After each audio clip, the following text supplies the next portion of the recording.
असम में लगातार दूसरी बार मुख्यमंत्री पद की शपथ लेंगे हेमंत बिस्वा शर्मा। पीएम मोदी के साथ 40 से अधिक सीएम और डिप्टी सीएम रहेंगे मौजूद।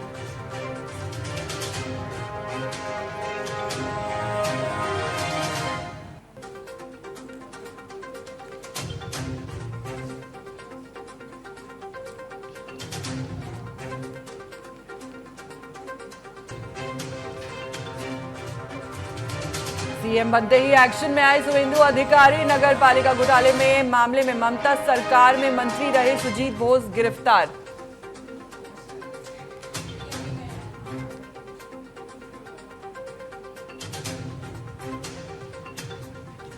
तमिलनाडु के सीएम थलपति विजय का बड़ा ऐलान। स्कूल, कॉलेज और पूजा स्थलों के पास बंद होंगी शराब की 717 दुकानें।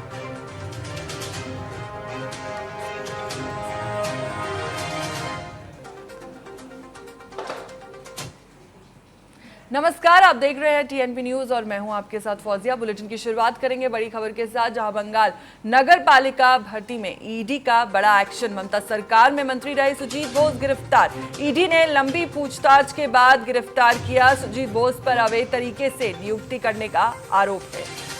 ये बड़ा अपडेट हम आपको बता रहे हैं, जहां पश्चिम बंगाल में बीजेपी की सरकार आते ही भ्रष्टाचार पर नकेल कसनी शुरू हो गई है। इसी के तहत प्रवर्तन निदेशालय ने पश्चिम बंगाल नगर पालिका भर्ती भ्रष्टाचार मामले में बड़ी कार्रवाई की है। ईडी ने ममता बनर्जी की कैबिनेट में मंत्री रहे सुजीत बोस को गिरफ्तार किया। सोमवार को तकरीबन 10.5 घंटे की मैराथन पूछताछ के बाद पश्चिम बंगाल के पूर्व दमकल मंत्री को गिरफ्तार किया गया। उन्हें दमदम पौरसभा में अवैध तरीके से लोगों को नौकरी देने के मामले में गिरफ्तार किया गया है। ईडी के अधिकारियों ने बताया कि नगर पालिका भर्ती भ्रष्टाचार मामले की जांच में दक्षिण दमदम पौरसभा में वाइस चेयरमैन रहने के दौरान बोस पर 150 लोगों को अवैध तरीके से नियुक्त करने का आरोप लगा था। इसी सिलसिले में सुजीत बोस ने लगातार पूछताछ की जा रही थी। समय समय पर पूछताछ के बाद वे जांच अधिकारियों के सवालों के जवाब नहीं दे रहे थे। सुजीत बोस पर जांच अधिकारियों को अलग अलग जवाब देकर भ्रमित करने का आरोप लगा था।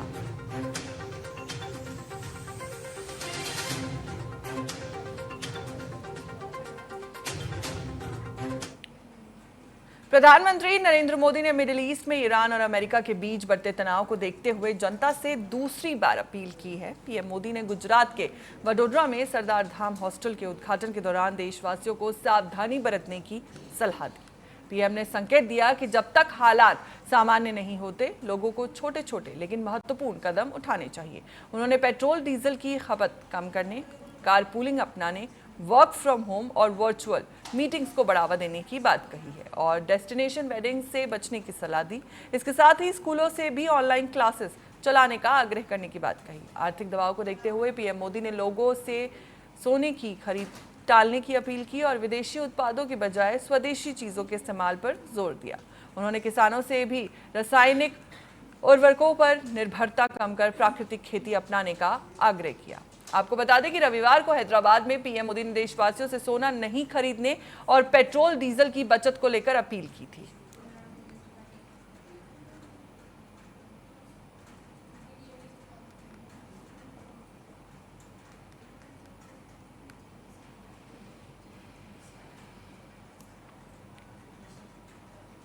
वाराणसी के दाल मंडी इलाके में प्रशासन ने सड़क चौड़ीकरण अभियान के तहत बड़ी कार्रवाई करते हुए वक्फ बोर्ड के संचालित मुसाफिर खाना भवन को बुलडोजर से ध्वस्त कर दिया। ये अभियान पिछले 2 दिनों से लगातार जारी है। प्रशासन का कहना है कि अतिक्रमण और अवैध निर्माण हटाकर यातायात व्यवस्था बेहतर बनाई जाएगी। कार्रवाई के दौरान भारी पुलिस बल तैनात रहा और आसपास के इलाके में सुरक्षा के कड़े इंतजाम किए गए।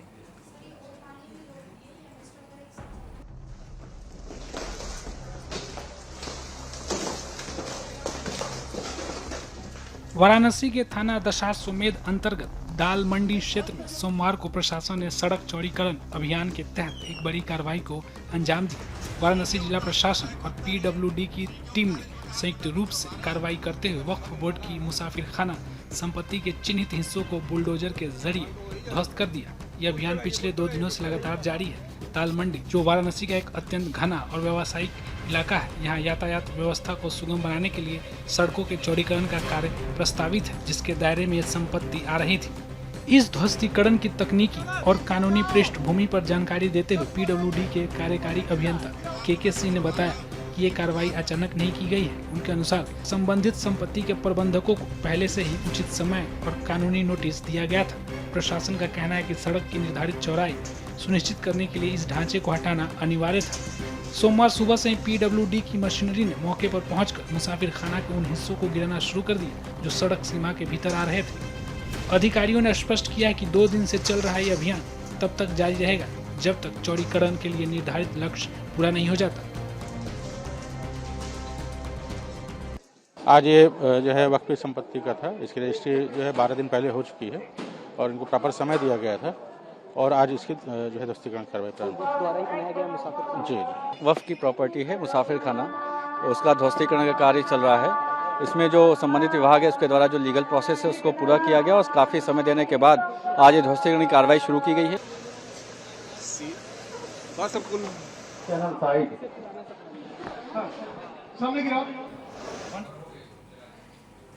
मध्य प्रदेश के सीहोर नगर के मां गायत्री हॉस्पिटल में डिलीवरी के लिए आई मयूरी राठौर की प्रसव के बाद अचानक मौत हो गई। इसको लेकर परिजनों ने हॉस्पिटल की संचालक डॉक्टर सुजाता परमार पर लापरवाही के आरोप लगाए। परिजनों के मुताबिक डिलीवरी के बाद जच्चा और बच्चा दोनों स्वस्थ थे, लेकिन डिलीवरी के 12 घंटे बाद डॉक्टर सुजाता परमार ने एक इंजेक्शन लगाया और उसके कुछ देर बाद मयूरी राठौर की तबीयत अचानक बिगड़ने लगी और कुछ ही मिनटों में उनकी मौत हो गई। श्रीमती मयूरी राठौर कल रात को हमारे यहाँ आई थी इमरजेंसी में। उनके पहले 2 बच्चे ऑपरेशन से हुए थे, तो उसके तहत फिर हमें इमरजेंसी में उनका ऑपरेशन करना पड़ा। रात को 11:30 बजे के लगभग हुआ है ऑपरेशन। ऑपरेशन बिल्कुल सफलतापूर्वक हुआ, जैसे हम लोग हमेशा करते रहते हैं। और सुबह में 5 बजे भी पेशेंट को देखकर आई थी। फिर उसके बाद मैंने 7:45 बजे के लगभग फिर उनको देखा था, तब भी सब कुछ अच्छा था। 9 बजे साथ वालों ने शायद उनको चाय पानी कुछ दिया होगा, तो वो उनकी सांस की नली में अटक गया, ऐसा मेरा सोचना है। बाकी हम लोगों ने पुलिस वालों को भी इन्फॉर्म कर दिया था कि कारण पता चले, क्योंकि हम लोग भी कारण जानना चाहते हैं कि ऐसा कुछ नहीं था। रात में भर्ती करा, अच्छी वैसे डिलीवरी हुई थी मिसेज की, बच्चे भी बच्चे दोनों अच्छे थे, रात में स्वस्थ थे। सुबह भी 9:30 बजे मिल के आया था, एकदम आधे घंटे बाद मेरे भांजे का फोन आया कि मामूली तबियत खराब हो रही है, उन्होंने इंजेक्शन दिया था।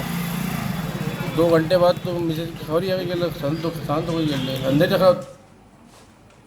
अब एक बड़ी खबर का रुख करेंगे, जहां चंद्रनाथ रथ हत्याकांड की जांच सीबीआई करेगी। सीबीआई की टीम आज पश्चिम बंगाल जाएगी। सीबीआई ने चंद्रनाथ हत्याकांड में एफआईआर दर्ज की है। हत्याकांड मामले में अब तक 3 आरोपी गिरफ्तार हो चुके हैं। बड़ी खबर हम आपको बता रहे हैं, जहां पश्चिम बंगाल के मुख्यमंत्री शुभेंदु अधिकारी के निजी सहायक चंद्रनाथ रथ मर्डर केस को लेकर सामने आ रही है। चंद्रनाथ रथ हत्याकांड की जांच अब सीबीआई करेगी। केंद्रीय एजेंसी ने मामले में एफआईआर दर्ज कर ली है और जांच टीम आज पश्चिम बंगाल पहुंचने वाली है। इस हाई प्रोफाइल मामले को लेकर राज्य की राजनीति एक बार फिर गर्मा गई है। सीबीआई इस हत्याकांड के पीछे की साजिश और आरोपियों की भूमिका की जांच करेगी। टीएमसी ने चंद्रनाथ रथ की हत्या की सीबीआई जांच की मांग की थी। उन्होंने इस हत्याकांड में पार्टी की किसी भी भूमिका से इनकार किया है। आपको बता दें कि चंद्रनाथ रथ की हत्या के मामले में उत्तर प्रदेश और बिहार से 3 लोगों को गिरफ्तार किया है। इनमें से एक आरोपी यूपी के बलिया और 2 बिहार के रहने वाले हैं। मामले की जांच कर रही एसआईटी गिरफ्तारी के बाद तीनों आरोपियों को रात में ही कोलकाता लाया गया और सोमवार को इनकी पेशी बारासात कोर्ट में हो सकती है।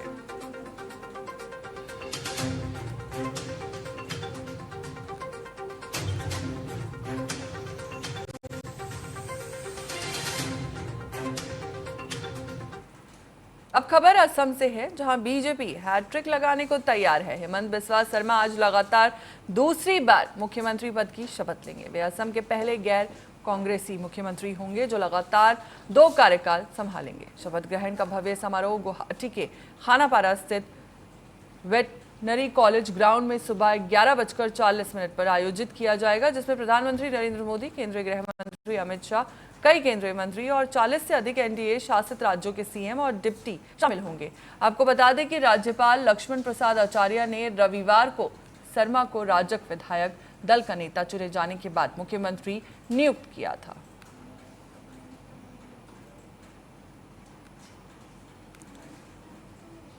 40 से अधिक सीएम और डिप्टी सीएम इस शपथ ग्रहण समारोह में शामिल होने वाले हैं। असम में दूसरी बार सीएम पद की शपथ लेंगे हेमंत बिस्वा शर्मा। गुवाहाटी में सुबह 11:40 पर शपथ ग्रहण समारोह शुरू होगा।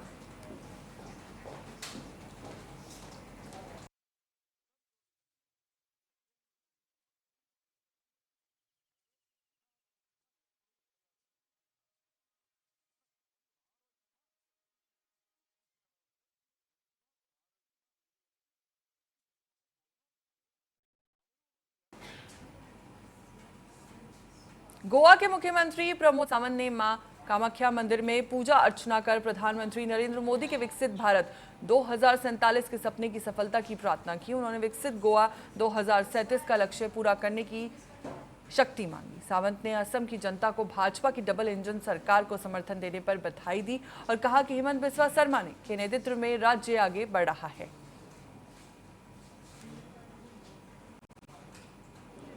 माँ कामाख्या का दर्शन लेने के लिए यहाँ पे आया था। माँ कामाख्या की पूजा मैंने की। माँ कामाख्या से मांगा कि इस देश में माननीय प्रधानमंत्री नरेंद्र मोदी जी जिस तरह से काम कर रहे हैं, वो विकसित भारत 2047 करने का उनका सपना वो साकार हो। गोवा में फिर से एक बार विकसित गोवा 2037 सपना साकार करने के लिए मुझे शक्ति दे, यही माँ कामाख्या से मांगा। खबरों में आगे बढ़ेंगे, जहां पश्चिम बंगाल में शुभेंदु अधिकारी के निजी सहायक चंद्रनाथ रथ हत्याकांड में पुलिस को बड़ी सफलता मिली है। मामले में गिरफ्तार आरोपी मयंक राज मिश्रा, विकी मौर्य और राज सिंह को कड़ी सुरक्षा के बीच बारासात कोर्ट में पेश किया गया। कोर्ट ने तीनों आरोपियों को 13 दिन की पुलिस हिरासत में भेज दिया। शुभेंदु अधिकारी ने इसे सुनियोजित हत्या बताते हुए राजनीतिक साजिश का आरोप लगाया है।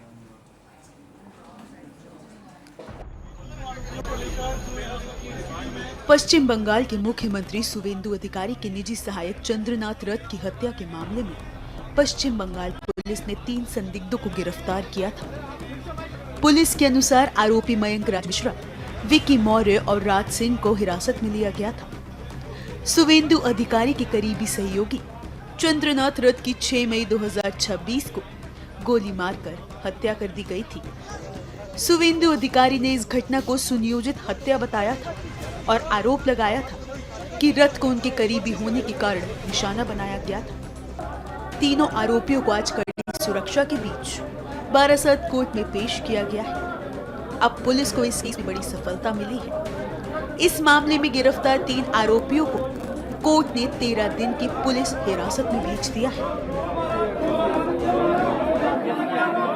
इन लोग के जो है इसके हम लोग कोर्ट में प्रेयर दिए थे 14 डेज का पीसी के लिए। कोर्ट 24 ऑफ दिस मंथ तक पीसी प्रेयर अलाउ किया है इन्वेस्टिगेशन के लिए। देखते हैं आगे क्या होता है, क्योंकि इन लोग का पहले प्रीवियस कॉन्डक्ट है क्राइम का, और उसके साथ क्रिमिनल कॉन्स्पिरेसी का सेक्शन है 61(2) BNS।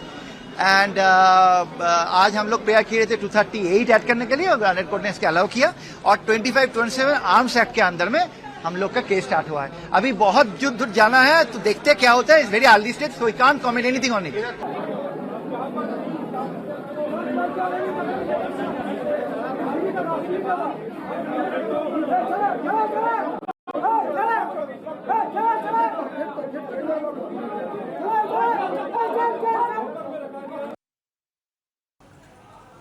दिल्ली के जनकपुरी इलाके में एक निजी स्कूल में कथित छेड़छाड़ के मामले को लेकर अभिभावकों का गुस्सा फूट पड़ा। आरोप है कि स्कूल प्रशासन ने शिकायत को गंभीरता से नहीं लिया, जिससे नाराज अभिभावकों ने स्कूल के बाहर जोरदार प्रदर्शन और नारेबाजी की। स्थिति बिगड़ने पर मौके पर भारी पुलिस बल तैनात किया गया। अभिभावक निष्पक्ष जांच और दोषियों पर सख्त कार्रवाई की मांग कर रहे हैं। प्रशासन ने मामले की जांच शुरू कर दी है। दिल्ली के जनकपुरी इलाके में उस समय तनाव का माहौल बन गया जब एक निजी स्कूल में कथित छेड़छाड़ के मामले को लेकर अभिभावकों ने जोरदार प्रदर्शन किया। प्रदर्शन कर रहे अभिभावकों का आरोप है कि स्कूल प्रशासन ने मामले को गंभीरता से नहीं लिया, जिसके बाद गुस्साए लोगों ने स्कूल के बाहर इकट्ठा होकर नारेबाजी की।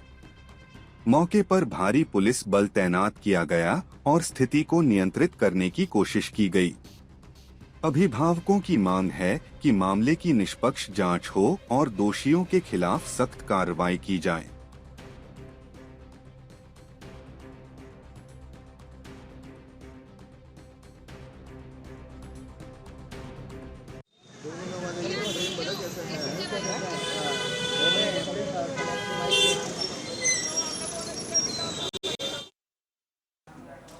समस्तीपुर के शाहपुर पटोरी कोर्ट भवन को मुख्यालय परिसर में बनाने की मांग को लेकर धरना प्रदर्शन किया गया। प्रदर्शनकारियों ने कोर्ट भवन को अनुमंडल मुख्यालय परिसर की कृषि भूमि पर बनाने और मालपुर गांव में प्रस्तावित निर्माण को रद्द करने की मांग की। अधिवक्ता, जनप्रतिनिधि, किसान और स्थानीय लोग बड़ी संख्या में शामिल हुए। वक्ताओं ने कहा कि मुख्यालय से दूर निर्माण से आम जनता को परेशानी हुई। अंत में एसडीओ को ज्ञापन सौंपा गया। बहुत बड़ा साजिश हुआ है, पटोरी अनुमंडल के लोगों के लिए बहुत बड़ा साजिश हुआ है। मोहनपुर और मोहद्दीनगर प्रखंड के लिए और पटोरी प्रखंड के लिए बहुत बड़ा साजिश हुआ है। इसको किसी भी तरह बर्दाश्त नहीं किया जा सकता है। और हम लोग का जो दूरी है 6 किलोमीटर ही नहीं बढ़ता है। हम लोग का भौगोलिक दृष्टिकोण से भी एक गलत फैसला है। हम लोग अगर ऐसा होता है तो हम लोग बहुत बड़ा आंदोलन करेंगे। हम लोग रेल पटरी को उखाड़ देंगे, कोई शासन को नहीं चलेंगे। मंडल, ब्लॉक, अंचल सबको हम लोग ताला लगा देंगे। कोई स्कूल में बच्चा नहीं जाएगा, कोई आंगनबाड़ी केंद्र में बच्चा नहीं जाएगा और सारे को तहस नहस कर देंगे अगर यहाँ नहीं होगा तो।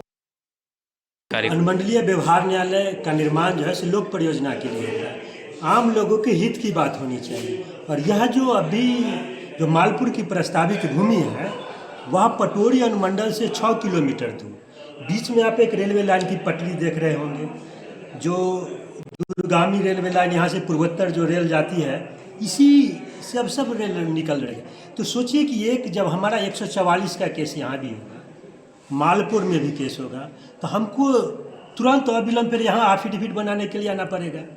तो आने जाने में कितनी संघर्ष समिति बना है, उसके तहत मशाल जुलूस आप लोगों ने कल देखा और अब अगला कार्यक्रम आज धरना का था।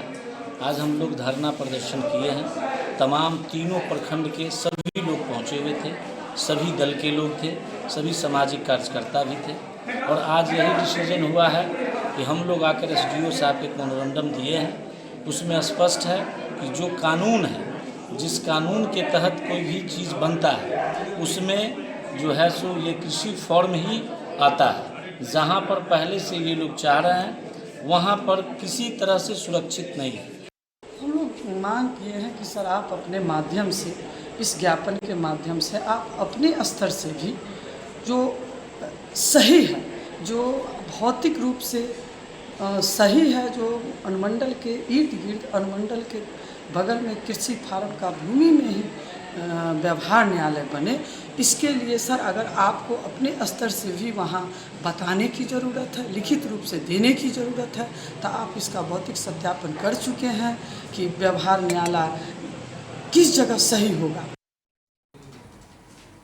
समस्तीपुर के प्रखंड क्षेत्र भगवतपुर में शमशान भूमि पर पंचायत सरकार भवन के निर्माण कार्य का ग्रामीणों ने जोरदार विरोध किया। ग्रामीणों का आरोप है कि आला अधिकारी और मुखिया की मिलीभगत से शमशान की जमीन पर अवैध निर्माण कराया जा रहा था। आक्रोशित ग्रामीणों ने निर्माण कार्य रुकवा दिया।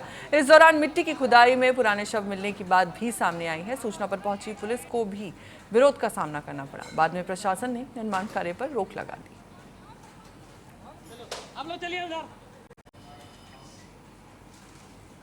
प्रधानमंत्री नरेंद्र मोदी की पेट्रोल और डीजल के उपयोग को कम करने और सार्वजनिक परिवहन अपनाने की अपील के बाद भोपाल में लोगों ने अपनी प्रतिक्रिया दी। शहर के पेट्रोल पंपों पर वाहन चालकों से बातचीत में अलग अलग राय देखने को मिली। कुछ लोगों ने बढ़ते प्रदूषण और ईंधन की बचत के लिहाज से इस पहल का समर्थन किया, जबकि कुछ ने दैनिक जरूरतों में कठिनाई की बात कही। पंपों पर सामान्य दिनों की तरह ही ईंधन भरवाने वालों की आवाजाही जारी रही। प्रधानमंत्री नरेंद्र मोदी ने देशवासियों से अपील की है कि वे पेट्रोल और डीजल के उपयोग को कम करें और अधिक से अधिक सार्वजनिक परिवहन का उपयोग करें।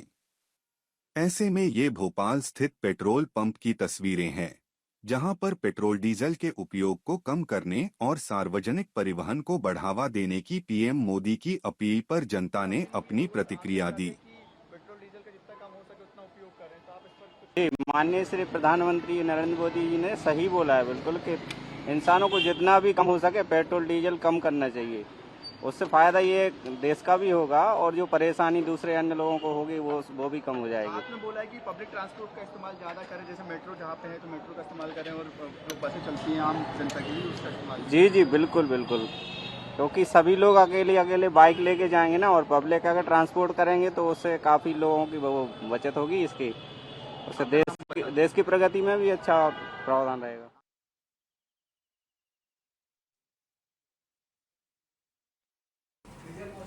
इसी के साथ फिलहाल इस बुलेटिन में मेरे साथ इतना ही। देश और दुनिया की तमाम खबरों के लिए बने रहिए TNP न्यूज़ के साथ। नमस्कार।